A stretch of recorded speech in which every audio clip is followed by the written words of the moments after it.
नमस्कार दोस्तों, मैं स्टडी विथ राजन से राजन कुमार। आज हम लोग दीदी का जो कॉपी है पेपर 2 का देखेंगे। फर्स्ट पेपर में दिखाए थे जिसमें उन्हें 186 नंबर मिला था। ठीक, आज जो आपको एक और कॉपी हम दिखाए थे 26वें रैंक का, जिसमें उनको 190 नंबर मिला था। 4 ही नंबर का अंतर था। यहाँ पे देखेंगे सेकेंड पेपर में इनको 148 नंबर ही मिले हैं। अब इतना मतलब 150 के नीचे नंबर यहीं सिलेक्शन न होने का कारण बना। अब हम देखेंगे कि इसमें कैसे, क्यों, कहाँ चूक हो गई। इस कॉपी में क्वेश्चन पढ़ते हुए हम आप लोग को बताएंगे। इसके साथ साथ अगर आप सरस्वती पीटी की तैयारी करना चाहते हैं और सीडीपीओ का, तो हमारे चैनल से जुड़ सकते हैं, क्योंकि हम आपको 64 पीटी में 119, 65 पीटी में 107 और 66 पीटी में 122 नंबर लाए हैं। यदि आप लोग को विश्वास नहीं हो तो हम 1 मिनट का एक वीडियो डाले हैं जो आपको वैकेंसी से संबंधित न्यूज़ है बीपीएससी का, उसको देखिए। उसमें हम मार्क्स का अपने प्रूफ बताए हैं। चलिए बढ़ते हैं, हम बिना बकवास करते हुए क्वेश्चन देखते हैं। सबसे पहला क्वेश्चन क्या है, खंड 2 का क्वेश्चन लिखे हैं प्रथम पहले में। तो एक क्वेश्चन क्या कहता है, वर्तमान में भारतीय कृषि की प्रमुख समस्याओं का पर प्रकाश डालते हुए उन्हें दूर करने हेतु सुझाव दें। साथ ही भारतीय कृषि के विकास हेतु सरकार द्वारा चलाए जा रहे प्रमुख कार्यक्रमों की चर्चा करें। मतलब इस क्वेश्चन में आपको सबसे पहले समस्या बताना है, अपना सुझाव देना है और सरकार का प्रयास दिखाना है। क्वेश्चन के 3 पार्ट हैं। ठीक, समस्या, सुझाव और योजना, मतलब सरकार द्वारा चलाई जा रहे योजनाएं और प्रयास। तो सबसे पहले इन्होंने क्या किया है, आपको इंट्रोडक्शन दिया है। ठीक, इंट्रोडक्शन अपना पढ़ लीजिएगा। पीडीएफ अवेलेबल नहीं करा पाएंगे और तो आप लोग इसको जरूर ध्यान से देखिए, हम धीरे धीरे स्किप कर रहे हैं। अब इंस्ट्रक्शन दे के जब परिचय दिए हैं, परिचय देने के बाद में इन्होंने क्या दिखाया, समस्याएं दिखाए हैं। तो समस्याएं वही आप लोग सब जानते होंगे। देखिए समस्याएं, ऋण का न मिलना, उदारीकरण के बाद में क्या हुआ, सार्वजनिक क्षेत्रों में निवेश, कृषि के विकास में कमी आई, आधारभूत संरचना का अभाव, ठीक, किसानों की दयनीय स्थिति, शिक्षा का अभाव, ये सब कारण होते हैं। प्राकृतिक आपदा, यही ना सब कारण होते हैं। 30 समस्या को दूर करने के लिए आप क्या सुझाव दे सकते हैं, सुझाव दे सकते हैं। इनका सुझाव दिखाते हैं, 1 मिनट। इन्होंने सुझाव दिया है इसमें।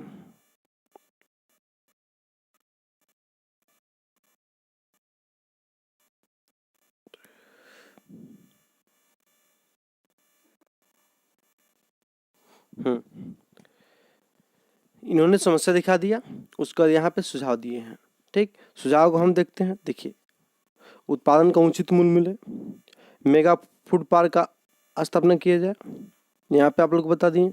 उसके बाद क्या बोले हैं आपको, सिंचाई के लिए आधुनिक तकनीक का इस्तेमाल किया जाए, जैसे इजराइल का ड्रिप सिंचाई, ब्राजील से वर्षा जल कृषि की तकनीक अपनाई जाए। ठीक, उसके बाद वैकल्पिक कृषि एवं जैविक कृषि अपनाई जाए, आधारभूत संरचना का विकास हो, सबसे महत्वपूर्ण किसानों को जागरूक किया जाए, शिक्षित किया जाए, कृषि यंत्रीकरण, सहकारी कृषि और कृषि वाणिज्यिकीकरण एवं सामाजिक वानिकी, मतलब कृषि वानिकी, सामाजिक वानिकी इत्यादि को अपनाकर कृषि को लाभदायक बनाया जा सकता है। बहुत महत्वपूर्ण सुझाव दिए हैं। ठीक, आगे हम देखेंगे सरकार द्वारा क्या क्या प्रयास किए जा रहे हैं। तो उस समय जो योजना थी, चल रही थी 10 सालों के अंदर, उसको दिखाएंगे। तत्काल में जो चलेगी सबसे पहले उसको दिखाएंगे। तो 19-20 में क्या किया था, कृषि क्षेत्र के लिए क्या किए थे, ऑपरेशन ग्रीन, न्यूनतम समर्थन मूल्य की लागत को 1.5 गुना करना, जो स्वामीनाथन आयोग की रिपोर्ट के अनुसार है, ये बात बताए गए थे। उसके बाद 22,000 जो बाजार थे उसका निर्माण किया जाए सही से। उसके बाद प्रधानमंत्री फसल बीमा योजना लागू किया गया था, क्षतिपूर्ति एवं मुआवजा नीति लाई गई थी। इसके साथ साथ खाद्य प्रसंस्करण के लिए शुल्क शुरू किया गया, संपदा योजना, प्रधानमंत्री कृषि संपदा योजना। उसके बाद आपको प्रधानमंत्री कृषि सिंचाई योजना। उसके बाद आपको जैविक कृषि को बढ़ावा देने के लिए परंपरागत कृषि विकास योजना लाई गई थी।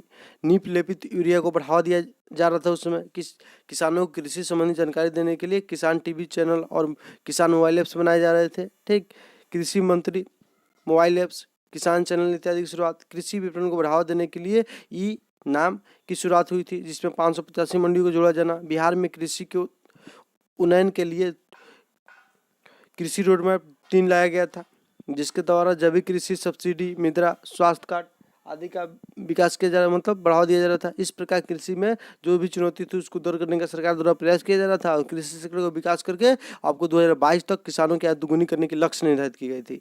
इतना मतलब ज़बरदस्त जवाब, बहुत अच्छा जवाब हमको लगा। ठीक है, इनको जवाब के अनुसार नंबर मिलने हैं 21 नंबर। ठीक, एक क्वेश्चन का आपको आइडियल आंसर भी है और आपको 21 नंबर कम नहीं माने जाएंगे बीपीएससी के लिए। नेक्स्ट क्वेश्चन जो है क्या कहता है, 7 नंबर क्वेश्चन। 7 नंबर क्वेश्चन क्या कहता है, आपको भारत में गरीबी के अनुमान पर चर्चा करें। भारत में गरीबी के अनुमान पर चर्चा करते हुए गरीबी के लिए जिम्मेदार कारकों की व्याख्या करें। भारत सरकार द्वारा गरीबी दूर करने के लिए कौन कौन से कार्यक्रम चलाए जा रहे हैं। इस क्वेश्चन के भी 3 पार्ट है। आपको अनुमान किस प्रकार से लगाए जाते हैं उसको बताइए, कारण बताइए जो गरीबी के कारण, और सरकार द्वारा प्रयास बताइए। वहीं 3 पार्ट। तो इन्होंने क्या किया है, आपको गरीबी का इंस्ट्रक्शन परिभाषा दे दिया है। ये परिभाषा एनसीईआरटी से उठा के इन्होंने रखा है यहाँ पे। और क्या किया, एस्टिमेट करना, एस्टिमेट कैसे किया जाता है उसी को भूल गए हैं, उसको देवे नहीं किए हैं।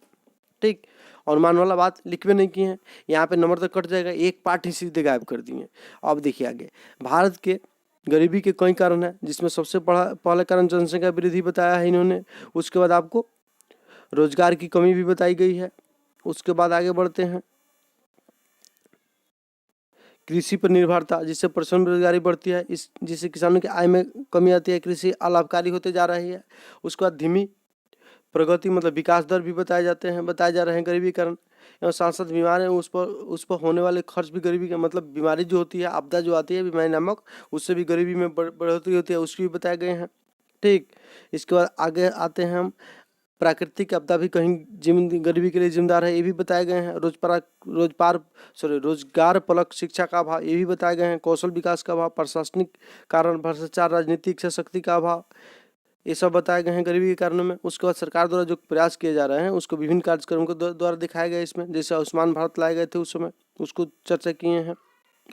ठीक, उसके बाद हम आगे बढ़ेंगे, आयुष्मान भारत के बारे में पूरा चर्चा किए हैं इन्होंने। उसके बाद 2013 में खाद्य सुरक्षा जो लाए गए थे उसके बारे में चर्चा किए हैं। ठीक, उसके बाद 2022 तक आपको प्रत्येक व्यक्ति को आवास उपलब्ध कराना है, वो भी चर्चा की है यहाँ पे। उसके बाद 2006 में मनरेगा को लाया गया था लोगों को रोजगार देने के लिए, उसको भी चर्चा किया गया है। उसको 1997 में शुरू किया गया लक्षित सार्वजनिक प्रणाली तरह प्रधानमंत्री ग्रामोदय योजना, द्वारका टायर से माधवी गरीब उन्मूलन से संबंधित ही है। साथ ही जनधन योजना, उज्ज्वल योजना, अटल पेंशन योजना, इंदिरा गांधी विधवा पेंशन योजना, इस सब के बारे में उल्लेख किया है। क्वेश्चन तो अच्छे लिखे हैं, लेकिन एक पार्ट गायब होने के कारण जो अनुमान समय था उसमें 3 से 4 नंबर या 2-3 नंबर उनको मिल सकता था, अतः इनको 19 नंबर ही मिला। एक कारण ये हो गया यहाँ पे नंबर मार्किंग कम होने का। ठीक, आगे हम बढ़ते हैं। 8 नंबर क्वेश्चन क्या कहता है, भारत के प्रमुख बड़े पैमाने के उद्योग भौगोलिक दृष्टि से कुछ विशेष क्षेत्रों में ही स्थापित हो पाए हैं, इसके कारण की व्याख्या करें और भारत के प्रमुख बुनियादी उद्योगों की चर्चा करें। मतलब जो भारत का उद्योग है वो कुछ खास क्षेत्र में ही सीमित है, जैसे पश्चिमी तट पे गुजरात और महाराष्ट्र और कर्नाटक बेल्ट में, उसके बाद आपको झारखंड, छत्तीसगढ़ और उड़ीसा बेल्ट में। ठीक, ऐसा क्यों, तो ऐसा क्यों, तो सबसे पहले इस क्वेश्चन के लिखने के लिए आपको एक मैप की जरूरत पड़ेगी, मैप बताना पड़ेगा, प्रमुख उद्योग बेल्ट बताना पड़ेगा। इन्होंने इस क्वेश्चन में नहीं बताया है। ठीक है, इन्होंने इस क्वेश्चन में नहीं बताया है। उसके बाद उद्योग के भौगोलिक दृष्टि से कुछ विशेष क्षेत्र में स्थापित होने के कारण बताए गए हैं, जैसे कच्चे माल होना। ठीक, उसके बाद आधारभूत ढांचा का होना, ऊर्जा की उपस्थिति, उसका बाजार का होना, ये सब किसी खास क्षेत्र में मतलब जो उद्योग होते हैं उसके स्थापित होने का कारण बताता है। ठीक, और प्रमुख जो उद्योग होते हैं भारत में, जैसे इस्पात उद्योग, लौह उद्योग, रिफाइनरी उद्योग, इस सब को बारे में इन्होंने इस क्वेश्चन में बताए हैं, लेकिन मैप नहीं बताया है। और कुछ डाटा की कमी के कारण फिर से इसको देख लीजिए एक बार आप लोग। जैसे हम आगे बढ़ते हैं क्वेश्चन में, यहाँ पे विविधता से भरा पूर्ण देश है। ठीक है, सांस्कृतिक विविधता भी है, इसके साथ साथ आय में असमानता भी है। इंस्ट्रक्शन दिए हैं, बड़े प्रमुख कुछ विशेष क्षेत्र में हैं, इसके क्या कारण है, निम्नलिखित कारण है। जिस स्थान पर खनिज संसाधन के साथ साथ नदी और श्रम की उपलब्धता होती है, ज़्यादा उद्योग वहीं लगते हैं, क्योंकि उद्योगों के लिए ये मूलभूत आवश्यकता होती है। ठीक है, जिससे स्थानीय स्तर पर संसाधन उपलब्ध हो जाते हैं और लागत और समय की बचत हो जाती है। अच्छा बात लिखे हैं, वैसे क्षेत्र जहाँ बाजार की उपलब्धता हो, ताकि मांग में के अनुसार उत्पादन अधिक हो सके, जैसा कि महानगरों में विभिन्न शहरों में ऐसा देखा गया है। ठीक, इसके अलावा वैसे क्षेत्र जहां बंदरगाह की उपलब्धता होती है वहां भी उद्योग लगने की अधिक संभावना होती है, ताकि कच्चे माल का आयात हो सके एवं तैयार माल को दूसरे देशों में निर्यात किया जा सके। इसके साथ ही उद्योग के लिए ऐसे क्षेत्र विशेष में कानून एवं व्यवस्था की स्थिति भी जिम्मेदार होती है। भारत के प्रमुख बुनियादी उद्योगों में वस्त्र उद्योग, इस्पात उद्योग, एल्युमिनियम उद्योग इत्यादि। इसका प्रमुख कारण कच्चे माल की उपलब्धता है। इनमें यदि वस्त्र उद्योग पर चर्चा करें तो देखा जा सकता है कि यह ज़्यादातर महाराष्ट्र, गुजरात और उसके आसपास के क्षेत्र में हुए हैं। मतलब कारण एक खास क्षेत्र में क्यों उद्योग लगता है उसके बारे में बताया है यहाँ पे। इसके बाद आगे बढ़ते हैं। इसके कारण आपको कुछ और नहीं बल्कि स्थानीय स्तर पर कपास की उपलब्धता, मतलब कपड़ा उद्योग के लिए, साथ ही बंदरगाह की भी सुविधा प्राप्त होती है, ऊर्जा भी मिलता है यहाँ पे। इसके साथ उत्पाद इस्पात उद्योग देखें तो इसका कारण है कि आपको झारखंड में बोकारो स्टील प्लांट, जमशेदपुर में टिस्को, इसका कारण है कि यहाँ पे स्टील और कोयला सब कुछ मिल जाता है, नदी में से जल भी मिल जाती है। इस प्रकार एल्युमिनियम उद्योग को देखें तो आपको उन्होंने पेट्रोलियम इंजीनियरिंग उद्योग कर्नाटक उड़ीसा में लगे हुए हैं, इतना इन्होंने बात यहाँ पे बताए हैं। इस प्रकार मतलब 20 नंबर मिले हैं। यहाँ पे मैप दे देते हैं थोड़ा पॉइंट में, मतलब क्या कहते हैं आपको हेडिंग दे के आंसर दिखते तो और अच्छा लग रहता, लेकिन फिर भी बहुत अच्छा नंबर है। तो देखिए कंटेंट आपका मतलब उपयोग अच्छे हैं कि नहीं उस पर नंबर डिसाइड कर रहा है। जिसमें इन्होंने कंटेंट अच्छा डाला है वहाँ पे आपको 20+ नंबर मिले हैं, जहाँ पे कंटेंट नहीं होगा वहाँ पे नंबर कम मिलेगा। देखते हैं आगे। अभी तक तो नंबर उन्होंने अच्छा प्राप्त किया है। हिस्ट्री में आपको 60 नंबर इन्होंने प्राप्त किया, 59 नंबर, 60 नंबर, 21, 19, 20। अब आगे हम देखेंगे आपको खंड ए में आपको पॉलिटिकल साइंस पूछे जाएंगे, खंड ख में आपको आर्थिक और अर्थशास्त्र और भूगोल थे, हिस्ट्री नहीं, ठीक, सॉरी उसके लिए। तो अब पॉलिटिकल साइंस देखते हैं क्वेश्चन क्या लिखा है इन्होंने। स्वतंत्रता और निष्पक्ष चुनाव संचालन में भारत के निर्वाचन आयोग की भूमिका की गंभीरता से जांच करें। इस संबंध में चुनावी पहचान पत्र किस उद्देश्य से कार्य करते हैं। मतलब क्वेश्चन क्या कर रहा है, स्वतंत्र और निष्पक्ष चुनाव के लिए चुनाव आयोग क्या क्या कार्य करता है, क्या भूमिका है, उसको बताना है। उसके बाद इसमें आपको पहचान पत्र किस प्रकार से कार्य करते हैं इसको बताना है। तो इस क्वेश्चन को उन्होंने लिखा है स्वतंत्र और निष्पक्ष चुनाव के लिए, मतलब इंस्ट्रक्शन दिए हैं चुनाव आयोग का है, चुनाव कराने के लिए किसका किसका चुनाव कराता है वो भी लिखे हैं। अभी किस प्रकार से चुनाव आयोग का कार्य क्या है वो सब बताए हैं, ठीक। जैसे निष्पक्ष चुनाव करने के लिए सबको मतलब समान अधिकार दिया जाता है रैली करने का, ठीक। उसके बाद आपको टीवी पर न्यूज पर आने के लिए समय आवंटित किए जाते हैं। इसके बाद चुनाव चिन्ह आवंटन किए जाते हैं। उसके बाद आपको विभिन्न प्रकार के कार्य किए जाते हैं, उसके बारे में कार्य बता दिए हैं, ठीक। उसके बाद पहचान पत्र के बारे में बताए हैं, लेकिन इनमें आपको थोड़ा सा आंसर में कमी है। कमी होने के कारण मतलब पर्याप्त आपको पहचान पत्र के बारे में नहीं लिखे हैं, इसीलिए फर्स्ट पार्ट में तो इनको अच्छा नंबर मिला है। लेकिन देखिए धीरे धीरे हम स्क्रॉल कर रहे हैं, इसको आप लोग देख लीजिए, एक बार और कर देते हैं ताकि आप लोग अच्छे से समझ जाइएगा। हाँ, यहाँ से क्वेश्चन है, देखिए एक बार थोड़ा सा फ्रेश नहीं दिखता होगा क्योंकि यहाँ पे आपको धुंधला फोटो खींचा गया है, देखिए, ठीक।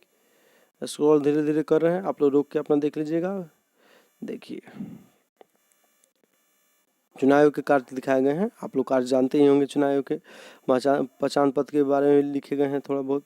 तो यहाँ पे आपको सेकेंड पार्ट जो हुआ कमजोर हो गया था, इसीलिए इनको नंबरिंग जो हुआ कम हुआ, ठीक। आपको 15 फर्स्ट पार्ट में मिला, बहुत अच्छा नंबर मिला।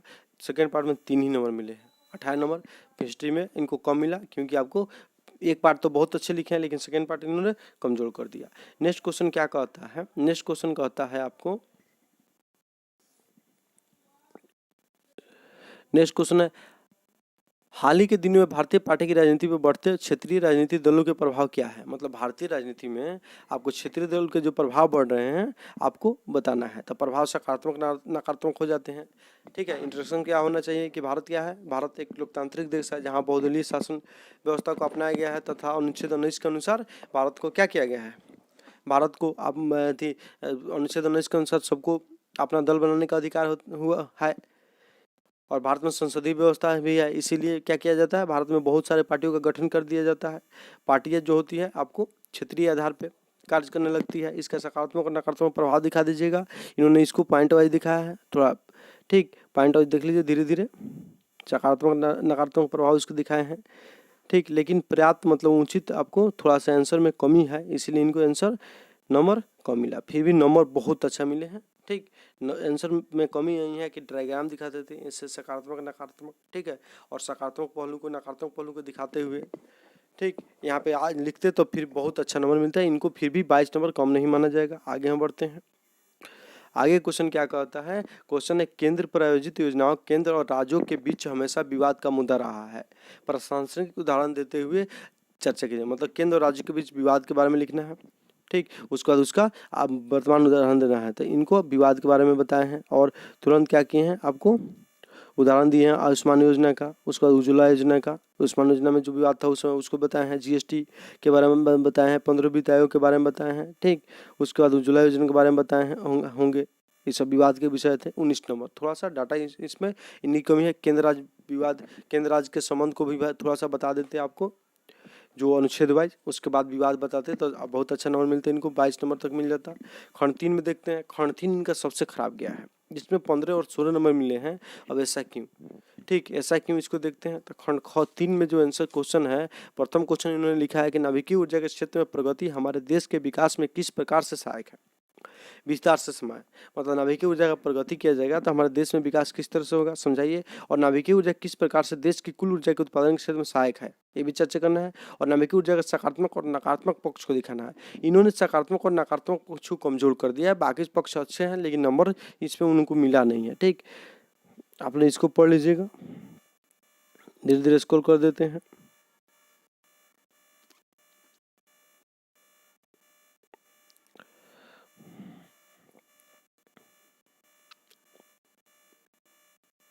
चलिए, क्वेश्चन आपको खत्म हो गया, 15 नंबर ही मिला, कमी वही, नकारात्मक सकारात्मक प्रभाव आपको अच्छे से दिखा नहीं पाया है। नेक्स्ट क्वेश्चन क्या लिखे हैं इन्होंने, आपको ग्लोबल वार्मिंग क्या है, ग्लोबल वार्मिंग से होने वाले प्रभाव को कम करने के लिए किए जा रहे प्रयासों को भारत में क्या योगदान है। निकट भविष्य में पूरा विश्व इस ग्रह के मानव के द्वारा की जाने वाली गलतियों के कारण पानी में डूब जाएगा, उक्त कथन पर चर्चा करें। इन्होंने इस आंसर में आपको एक पार्ट गायब कर दिया है, आपको विश्व के द्वारा किए गए प्रयास में भारत का किया योगदान है। तो थोड़ा सा विश्व के प्रयास भी आपको, कॉप का मीटिंग हुआ, चाहे रियो डी जेनेरो का मीटिंग हुआ, ठीक। इसके साथ साथ आपको ओजोन परत के क्षय के बारे में दिखाना चाहिए, क्योटो प्रोटोकॉल के बारे में भी दिखा देना चाहिए, ठीक। ये सब, और उसके बाद उस समय भारत के द्वारा कुछ प्रयास किए गए थे उसको तो दिखाएं, वहीं कमजोर पक्ष हो गया, इसलिए इसमें नंबर आपको उनको थोड़ा कम मिले हैं। इस तरह से आप लोग देखिए, स्क्रॉल कर दे रहे हैं धीरे धीरे। इस तरह से इन्होंने आपको पेपर सेकेंड में आपको 148 नंबर कुल प्राप्त किए हैं और 148 नंबर ही इनको सिलेक्शन में इंटरव्यू के लिए, मतलब फाइनल सिलेक्शन नहीं हो पाया था, ठीक। अब ये दोनों पेपर आप लोग देखिए और दो पेपर जो हम आपको टॉप 26 रैंक का दिखाए हैं, दोनों पेपर को कंपैरिजन कीजिए और कंपैरिजन करके अपना स्टडी रणनीति बनाइए। चलिए, अगर वीडियो आप लोग को अच्छा लग रहा है तो चैनल को आपको लाइक कर दीजिए वीडियो को, और चैनल सब्सक्राइब कर दीजिए और दोस्तों के पास भी शेयर कीजिए, क्योंकि ये जो हमारा यूट्यूब चैनल है आपको बीपीएससी स्पेशल के लिए है, और ये नहीं कि फालतू तालतू वीडियो बनाते रहेंगे। आज तक हमारे वीडियो पे एक भी फालतू मतलब वीडियो नहीं आया होगा चैनल में, नहीं आएगा, गारंटी देते हैं। आप लोग के लाभदायक लिए होगा। अगर हमको एसएससी और रेलवे के लिए वीडियो बनाना होगा, जीएस के लिए, तो उनके लिए अलग चैनल बना देंगे, लेकिन इस वीडियो में, इस चैनल पे हम छेड़छाड़ नहीं करेंगे। ये चैनल हमारा स्पेशली बीपीएससी के लिए समर्पित होगा, ठीक है दोस्तों। आप लोग को जो पीसीएस के तैयारी करने वाले हैं उनको कोई डिस्टर्बेंस इस चैनल से नहीं होने वाला है, तो आप लोग सब्सक्राइब कर सकते हैं, ठीक। चलिए दोस्तों, नमस्कार।